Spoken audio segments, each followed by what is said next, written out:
నా కొడుకు బంగారం, మీ అందరి కొడుకుల్లా కాదు. వాడు అమ్మకు చెప్పందే ఒక్క పని చేయలేడు. అమ్మని చూడందే ఒక్క నిమిషమైనా ఉండలేడు. కొడుకు మీద కొండంత ప్రేమతో అంది శాంతమ్మ. చూస్తాంగా మేము. మీ తల్లి కొడుకుల అనురాగాలు ఎన్నాళ్ళో.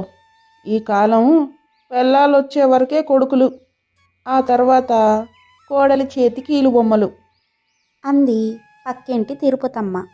నిజమే, బాగా చెప్పావు. నా కొడుకైతే పెళ్ళాం వచ్చే వరకు కూడా కాదు. కాలేజీ రోజుల నుంచే నా మాటలు వినడు. నేనేం చెప్పినా పడదు. అప్పుడే మొదలైపోతుంది అమ్మ మాటలు చాదస్తమనే అభిప్రాయం. నిట్టూర్చింది పై ఇంటి జానకమ్మ. నా కొడుకు మాత్రం చాలా మంచోడు, అమాయకుడును. పెళ్ళికి ముందు వరకు నా మాట అంటే వేదం అనేవాడు. ఈ మధ్య పెళ్ళయి 6 నెలలయిందో లేదో ఆ వగలాడి ఏం మందు పెట్టిందో ఏమో కానీ ఎట్టుమంటే తెడ్డిమంటున్నాడు. బాధగా అంది ఎదురింటి అనంతమ్మ. మీరేమన్నా చెప్పండి, నా కొడుకు ఇప్పుడు ఎలా ఉన్నాడో పెళ్ళయ్యాక కూడా అలాగే ఉంటాడు. కావాల్సి వస్తే పెళ్ళాన్ని కూడా నా మాట వినేలా చేస్తాడు. చూస్తూ ఉండండి. నా మాట నిజమని మీరే ప్రత్యక్షంగా చూసి మరీ ఒప్పుకుంటారు. పందెం కాస్తున్నట్టే ధీమాగా చెప్పింది శాంతమ్మ. పదండి, ఇళ్ళకెళ్దాం. కోడళ్ళు కొడుకులు మనవళ్ళు వచ్చే సమయం అవుతుంది. మన కొడుకులకు పెళ్ళిళ్ళై అనుభవిస్తున్నారు కాబట్టి చెప్పాం. తనకు తెలిసొస్తుందిలే. ఎంత, ఇంకో 2 నెలల్లో కొడుకు పెళ్ళి నిశ్చయమైంది కదా. ఈ రోజుకి సరిగ్గా 6 నెలలకంతా మనతోనే ఆ సంగతులన్నీ చెప్పుకొని బోరు మనకా పోదు, మనం ఓదార్చుకా పోము. ఓ రోజు ఉదయం సమయం సరిగ్గా 11:30 అవుతుంది. శాంతమ్మ తన గదిలో దేని గురించో ఆలోచిస్తూ ఉంది. అదే సమయంలో డోర్ బెల్ మోగిన శబ్దం వినిపించింది. ఈ టైంలో ఎవరబ్బా బెల్ కొట్టేది అనుకుంటూ శాంతమ్మ వెళ్ళి తలుపు తీస్తుంది. ఎదురుగా నిలబడి ఉన్న వ్యక్తుల్ని చూడగానే శాంతమ్మ ఒక్కసారిగా కంగు తింటుంది.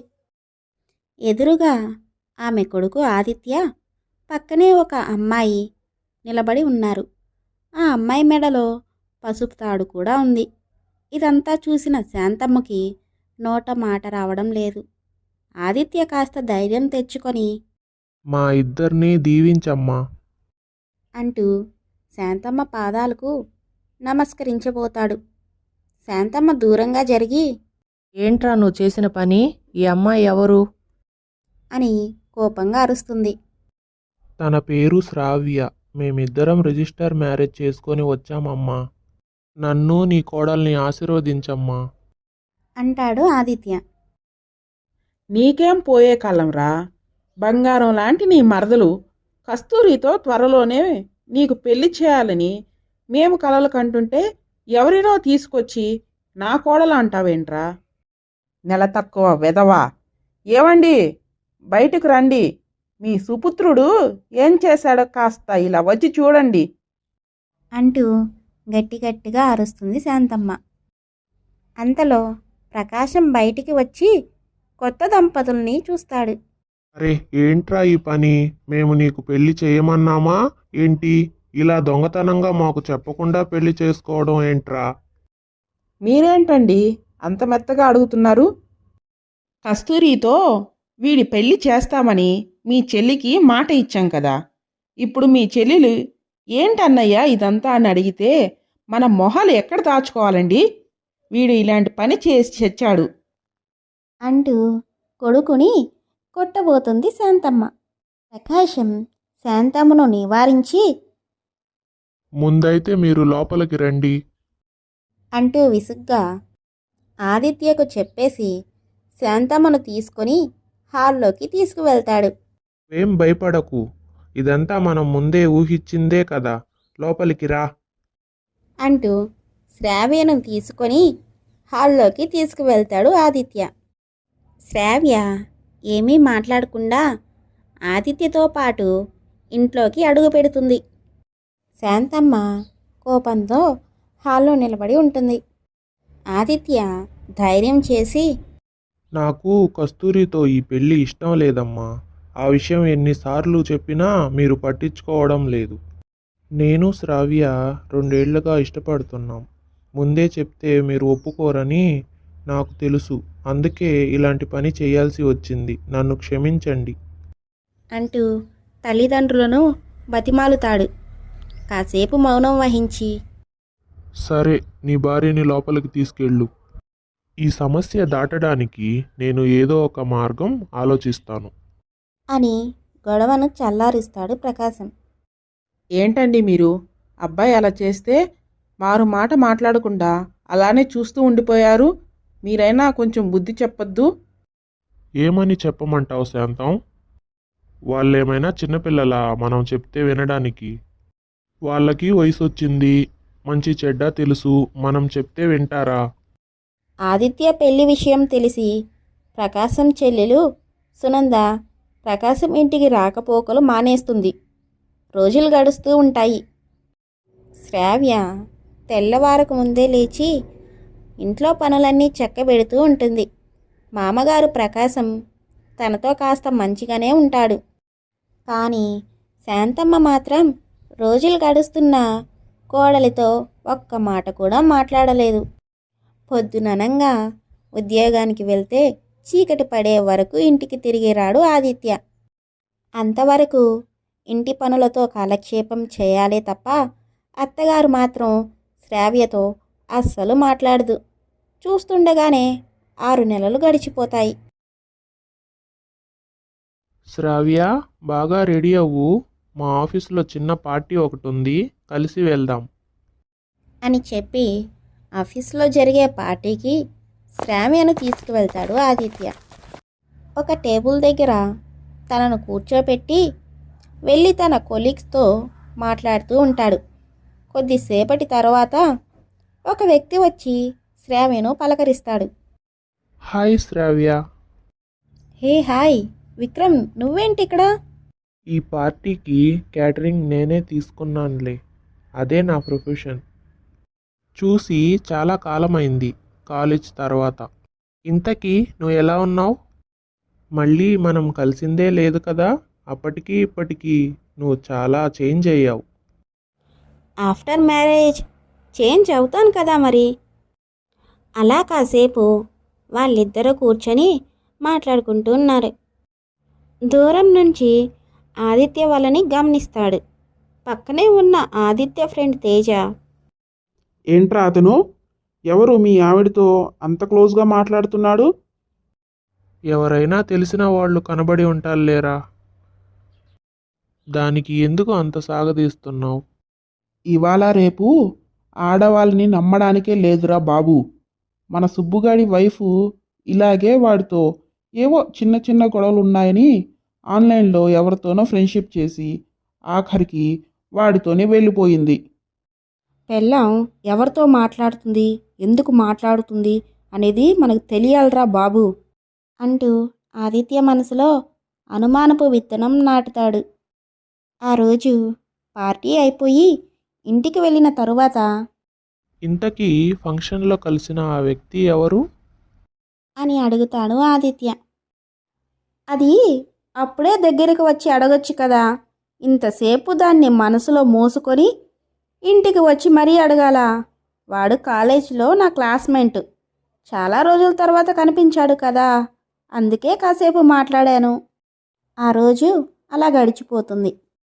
తేజ మాటలు అప్పుడు చెవికెక్కనట్టుగానే ఉన్నాడు ఆదిత్య.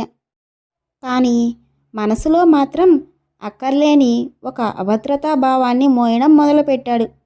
ఒకరోజు ఆఫీస్ టైంలో శ్రావ్యకి కాల్ చేస్తాడు ఆదిత్య. కానీ శ్రావ్య కాల్ బిజీ వస్తుంది. ఇంట్లో ఎలాగో ఎవరు తనతో మాట్లాడరు కాబట్టి శ్రావ్య ఖాళీ టైంలో వాళ్ళ పుట్టింటికో లేదా ఫ్రెండ్స్కో కాల్ చేసి మాట్లాడుతూ ఉంటుంది. ఆ రోజు తన ఫ్రెండ్ ఏదో ఇంపార్టెంట్ మ్యాటర్ చెప్తుండడంతో ఆదిత్య కాల్ని ఇగ్నోర్ చేస్తుంది శ్రావ్య. ఆ రోజు ఇంటికి వచ్చాక కాసేపు తనతో వాదన పెట్టుకుంటాడు. ఇక ప్రతి చిన్నదానికి చీటికి మాటికి ఏదో ఒక వంక పెట్టి శ్రావ్యను మాటలు అనడం మొదలుపెట్టాడు ఆదిత్య. ఒకరోజు గొడవ మరీ పెద్దదైపోతుంది. ఇంతకుముందు నీకు నా మీద ఉన్నంత శ్రద్ధ ఇప్పుడు లేదు. ఆ రోజు పార్టీలో ఎవరితోనో మాట్లాడావు కదా, ఆ రోజు నుంచి నేను నిన్ను గమనిస్తున్నాను. నీ ప్రవర్తనలో చాలా తేడా వచ్చేసింది. మాటకు మాట చెప్తున్నావు. ప్రశ్న అడగక ముందే సమాధానం సిద్ధం చేసి పెట్టుకుంటున్నావు. కాల్ చేస్తే నా కాల్ని ఇగ్నోర్ చేస్తున్నావు. నాకంటే ఇంపార్టెంట్ వ్యక్తులు ఎవరున్నారు నీ లైఫ్లో? ఆ పార్టీలో కలిసినోడితోనే కదా నువ్వు ప్రతిరోజు మాట్లాడుతున్నావు. మా సుబ్బుగాడి వైఫ్ వెళ్ళిపోయినట్టు నువ్వు కూడా వాడితో వెళ్ళిపోదాం అనుకుంటున్నావా? ఆదిత్య, ఏం మాట్లాడుతున్నావు? ఇంక చాలా ఆపు. ఇంత చీప్ క్యారెక్టర్ ఉన్నదానివని ఇప్పుడిప్పుడే అర్థమవుతుంది నాకు. నేను నిన్ను పెళ్లి చేసుకున్నాను కానీ ఆదిత్య అన్న కొద్ది క్షణాల్లోనే చెంప చెల్లుమన్న శబ్దం వినిపిస్తుంది అక్కడ అందరికీ. అందరూ ఒక్కసారిగా ఆశ్చర్యపోతారు. శాంతమ్మ కొడుకు చెంప చెల్లుమనేలా కొట్టింది. ఆ దృశ్యం చూసి శాంతమ్మ భర్త ప్రకాశం, కోడలు శ్రావ్య షాక్లో ఉండిపోయారు. ఆదిత్య తేరుకొని, ఏంటమ్మా నన్ను కొడతావు? నీ మాట వినకుండా దీన్ని పెళ్లి చేసుకున్నందుకు ఇదిగో ఇప్పుడు నేను అనుభవిస్తున్నాను. ఈ శ్రావ్య ఇంకెవరి మాయలోనో పడిపోయిందమ్మా. ఈమె నాకొద్దు, తనని బయటకి గెంటేయి అనగానే ఇంకో చెంప వాయించింది శాంతమ్మ. ఏరా, మగాడివని అహంకారం చూపిస్తున్నావా? నీలో నువ్వే ఏవేవో అనుమానాలు పెంచుకొని భార్య మీద నీచమైన నిందలు వేస్తావా? సిగ్గనిపించట్లేదా నీకు? ఇంకొక్క మాట నా కోడల గురించి తప్పుగా మాట్లాడితే చెంప వాయించడం కాదు, ఇంట్లో నుంచి బయటికి గెంటేస్తాను నిన్ను. 6 నెలలు అయింది తన ఇంట్లో అడుగుపెట్టి. పొద్దున లేస్తే స్నానం చేసి ఇంత తిని అవతల పడతావు నువ్వు తిరిగి ఇంటికి వచ్చేంత వరకు తనతో పాటు ఇంట్లో ఉండేది నేను. తను ఎలా ఉంటుందో, ఎలా ప్రవర్తిస్తుందో ఆ మాత్రం నాకు కాదనుకుంటున్నావా?